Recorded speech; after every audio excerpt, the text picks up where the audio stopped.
Hello guys! Good morning! Wala lang. Kaya po ako nagbi-video kasi minsan gusto kong i-share kapatid ko kung anong ginagawa. Gusto kong ipakita sa mama ko kung anong ginagawa ko. Tsaka syempre, memory. Kasi syempre hindi ko naman naiwasang, hindi ko naman sinasabi na forever andito ako nagtatrabaho bilang isang OFW. Kaya naman ako nagbi-video. So, ngayon po ay araw ng linggo. At maaga ako ngayon nagising kasi linggo. Kapag linggo, kaya Sabado, lagi po talaga ako maaga nagigising. Usually, ang gising ko dito 7:30 ng umaga kasi ang pasok ng alaga ko 8. Tapos, ang hinahanda ko lang for breakfast niya ay tinapay o kaya magluluto lang ako ng itlog, ilalagay sa tinapay o kaya bread. Lalagyan ko lang ng palaman, tapos iinit yung milk. Ganun lang. Ganun lang usually na ginagawa ko sa agahan. Pero sa tanghali, yung mga sopas, yung mga kanin, mga ganun na. Tapos, yun ang ginagawa ko sa alaga ko. Yung masama ang panahon ngayon, pero niyayaya ako ng kaibigan ko na si Jackie na pupunta daw kami ng Shatin at kami ay kakain. So, tingnan natin kung makapunta ko. Ito nga pala ang geng. Ang laki talaga ng dinadamit ko kapag andito ako. Gawa kasi ng mas comfortable ako na malalaki ang damit ko. Minsan mainit. Bali, 3 days nang wala ang aking amo kasi nag-tour sila sa Japan. Ilang beses naman sila laging pumupunta ng Japan. Ang kasama ko, andyan lang siya.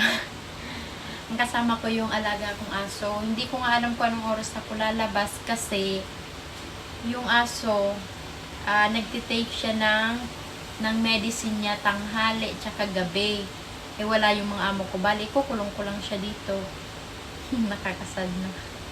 Nakakaano, no. Ikukulong ko lang siya. Wala siyang kasama. Kasi nga, day off ko. Pero hindi ko alam kung anong oras ako makakalabas. Gawa kasi ng kailangan ko siyang painumin ng gamot niya. Kasi meron siyang heartworm.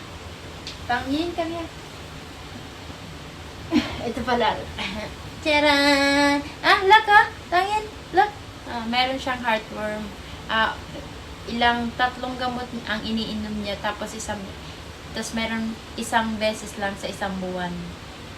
Kaya siya medyo tumaba. Dati hindi naman to ganito. Ano to? Yung sa pang-middle na lahi ng poodle. Kasi di ba may maliit. Tapos ito pang-middle. Tapos sabi ng doktor, hindi dapat daw ganito ang katawan nito. Kasi ang taba niya. Ang taba, oh. Ganun. Masyado daw madaming pinapakain. Tangin Say, hey! Tangin! Naging magkamukha na kami. Char. Yan, wala lang. Pero hindi to nilalabas. Ayaw ng amo ko. Gusto niya maging malinis, mabango. Ayaw niya baka daw malagyan ng puto. Tapos yun, kaya ayaw siyang palabasin. Dito lang siya tumatae.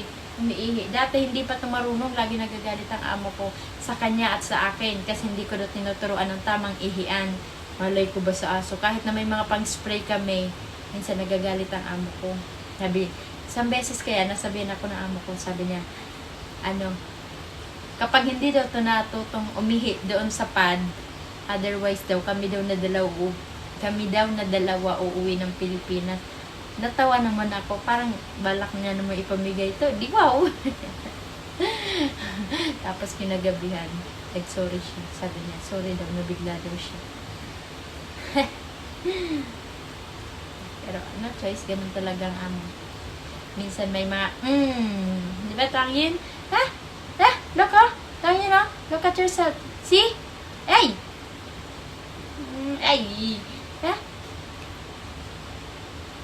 Lagi naman to marami to ginaano pa. Hindi naman mabahong hininga niya. Pero hindi naman siya tinututbrushan. May kinakain lang siyang hindi mabaho sa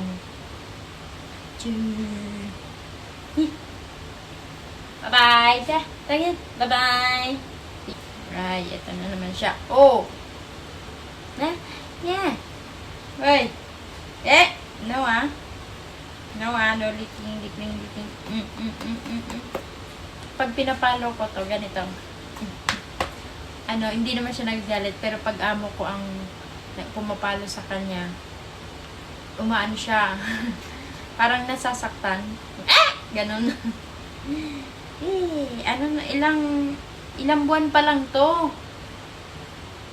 October kasi. September lang to pinanganak. September. Tapos tingnan mo, ang laki-laki na.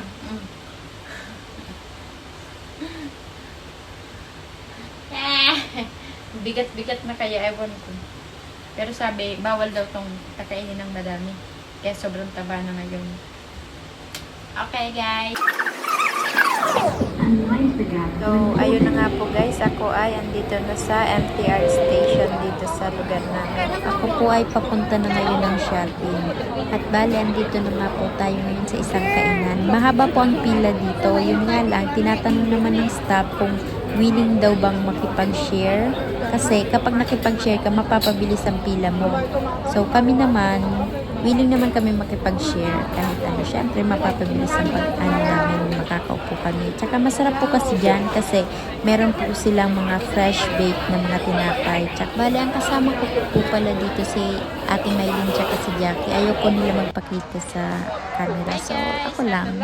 So, ayun nga po, kami po ay nakapasok na. Meron po kaming ka-share dyan. Tatlo po sila. Tatlo din kami. So, okay lang naman makipag-share. Wala naman problema. Tsaka may nakaharang naman po dyan. So, ayun na nga po. Andito ng aming order. Kain po tayo. Bye-bye. See you next time. Thank you po for watching. God bless you po sa inyong lahat. Kain po ulit tayo.